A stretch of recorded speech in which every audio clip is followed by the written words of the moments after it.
BJP. CPM സംഘർഷങ്ങൾ അവസാനിപ്പിക്കുന്നതിനായി സർക്കാർ വിളിച്ചുചേർത്ത സർവകക്ഷി യോഗം സമാധാനത്തിനായി ആഹ്വാനം ചെയ്തു.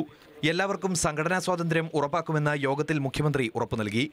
രാഷ്ട്രീയ സംഘർഷങ്ങളുടെ പേരിൽ കേരളമാകെ സംഘർഷബാധിതമാണെന്ന ദേശീയതലത്തിൽ നടക്കുന്ന പ്രചരണത്തിൽ സർവകക്ഷി യോഗം ആശങ്ക രേഖപ്പെടുത്തി. കേരളത്തെ ഒരു സംഘർഷ മേഖലയായി ചിത്രീകരിക്കുന്നത് അത് സംസ്ഥാന താൽപര്യത്തിനെതിരാണ് എന്ന് പൊതുവെ കാണുകയുണ്ടായി. സമൂഹമാധ്യമങ്ങളിലെ കുപ്രചരണം അവസാനിപ്പിക്കാൻ നടപടി വേണമെന്ന യോഗത്തിൽ ആവശ്യമുയർന്നു. സോഷ്യൽ മീഡിയയിലുള്ള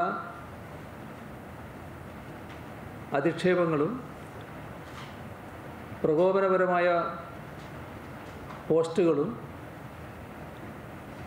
ഇതെല്ലാം പൊതുവെ കടുത്ത വിമർശനത്തിനാണ് വിധേയമായത്. പോലീസ് നിഷ്ക്രിയമാണെന്ന വിമർശനം മുഖ്യമന്ത്രി തള്ളിയെങ്കിലും കൂടുതൽ ജാഗ്രത വേണമെന്ന് വിലയിരുത്തി.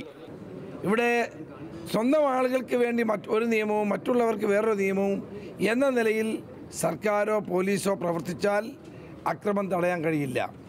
അപ്പോൾ അതുകൊണ്ട് മുഖം നോക്കാതെ നടപടികൾ സ്വീകരിക്കാനും ശക്തമായി തന്നെ സമാധാന അന്തരീക്ഷം നിലനിർത്താനുള്ള നടപടികളാണ് സ്വീകരിക്കേണ്ടതായിട്ടുള്ളത്. സർക്കാർ അത് വെറുതെ സമാധാനം വേണമെന്ന് പറഞ്ഞതുകൊണ്ട് മാത്രം കാര്യമില്ല. അത് സഫലമായി ഫലവത്തായി നടപ്പാക്കാൻ പ്രായോഗികമായ നടപടികൾ സ്വീകരിക്കണം.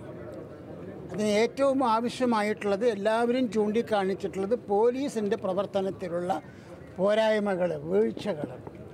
അക്രമികളെയും ക്രിമിനൽ പശ്ചാത്തലമുള്ളവരെയും മാറ്റി നിർത്താൻ എല്ലാവരും ജാഗ്രത പാലിക്കുമെന്നും ഉറപ്പു നൽകിയിട്ടുണ്ട്. മാതൃഭൂമി ന്യൂസ്, തിരുവനന്തപുരം.